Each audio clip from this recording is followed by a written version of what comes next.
Andrew Tate, thank you for being with me today. Good morning. Good morning. You've said this is a fabricated case. By whom? Who's your enemy? I don't know if I have enemies, so I don't really think of it as enemies. I don't think these people are my enemies. I love Romania and I love Romanian people, and I think that the Western world now is suffering massively and is in decline. And I think it's because they've adopted new think and woke ideologies which are destroying everything which is fundamental about the fabric of society. I think that families are destroyed. I think that the education system is teaching children things they shouldn't know. I think that society is getting more dangerous. Crime rate's increasing. Price of living is increasing. I think that the Western world is suffering massively. And what I loved about Romania when I came here 7 years ago is that it's quite traditionally conservative-minded. A lot of the woke insanity you'll see in America won't fly here, won't be accepted here. And I hope they stay that way. I hope Romania protects itself and protects its ideologies and stays a Christian country and makes sure that this new think, poisonous agenda is not widely adopted. I think in America now we have this new way of thinking, and it's genuinely insanity. I think people are on the borderline of insanity. At the end, by the time we're proven innocent, okay, fine. We've already done jail time. We've already been on house arrest. We've already lost all our money. We've already lost all our cars. We've already lost everything. We were discussing about the accusations. Yeah. Rape. Yeah. Human trafficking. Yeah. Organizing a crime group. Exactly. I have to look into your eyes and ask you, have you ever raped someone?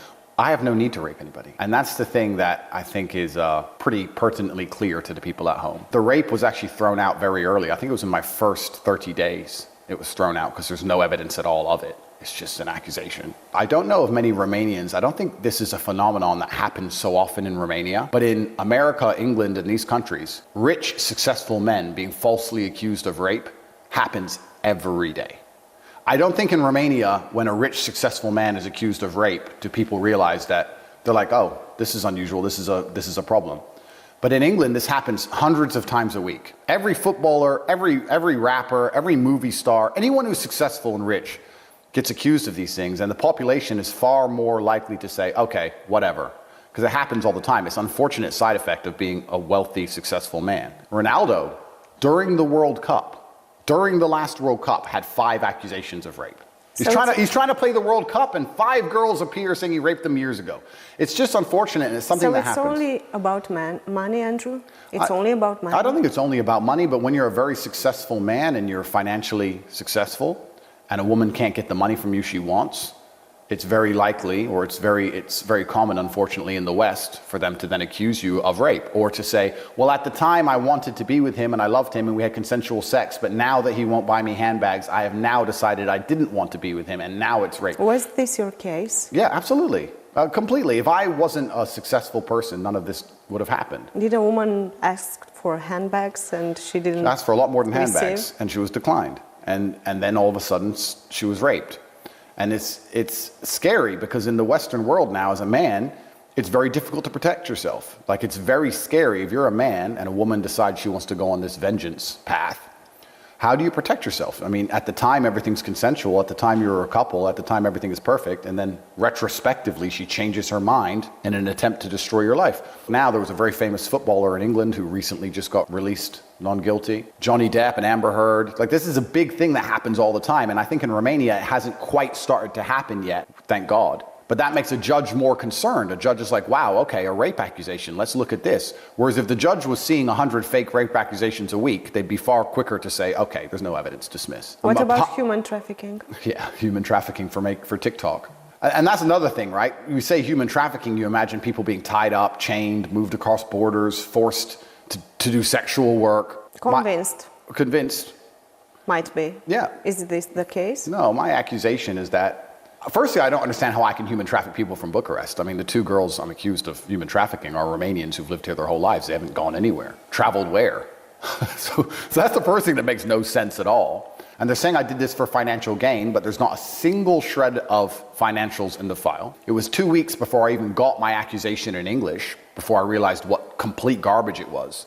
So I'm initially just thrown in jail, and they're saying, human trafficking. I'm like, human trafficking who? When? What? What is this? This is garbage. And they're like, oh, you have to wait for the papers. 2 weeks later, I read them, realize this is completely insane. Tell me, how was in the prison? I have to be fair to Romania, and I have to be fair that the guards were very professional. And I also think the guards were actually quite apologetic to me. The whole system, every police officer I interacted with, everybody had a degree of... How much money do you have? Officially, DCOT have everything. I'm poor. I think that is the male prerogative to become as financially successful as possible. I don't think that being financially successful makes you a bad person. I have a platform now and I try and inspire hard work and diligence and discipline in all of the young men who watch me. I'm teaching discipline and I'm teaching these young boys to go to the gym, work hard, go to school, listen to their parents, do as they're told, follow God, reject pornography and don't play video games all day and reject all this insanity woke thing and to get as rich as possible because the male imperative is to move the world with money and be financially successful. Do you respect women? Absolutely, why wouldn't I? I think that men and women are very different. And in the Western world, we're obsessed with equality to a feverish degree. We have this obsession with equality to the point whereas if you say men and women have different skills, you're a misogynist, which is insane because men and women are different. And men are better at some things and women are better at some things. And in the Western world, that's no longer accepted. You must accept this false god of equality. Now, we can be equal with different roles, but they don't want that. They want us to pretend that I can do everything a woman can do and a woman can do everything a man can do. And that's simply not true. I can't have children, and men should go to war. I wouldn't drop my child off at a daycare run by men. It would be weird. I'd drop her off at a daycare run by women. So we have gender roles, and the Western world is so obsessed with trying to erase these. I don't think most people in Romania understand how crazy and how woke America and the Western world has gone. But they've gone so far as they're pretending that men are women and women are men now. If I were to put on a wig, I'm a girl because I say I'm a girl and I'm actually a girl and I can compete against girls in sports. This is what's happening for real in America. Imagine I put on a wig and go and fight a woman. Like, it's insane. But they're trying to blur these lines and they're doing it under this false god of equality, but it's nothing to do with equality. They're trying to poison the family unit and poison society and trying to turn us all into slaves. And when you confuse everybody, it's very easy to inject the new programming. But I absolutely respect women for what women are good at. But I'm not stupid enough to sit here and say, I respect women so women can do everything a man can do. No, if I go to war, I want to go with my men. I want to go with my brothers and my team. I would not say, I want to go to war and men and women are equal. So, okay, girls, let's go because we're going to die. I don't want to die.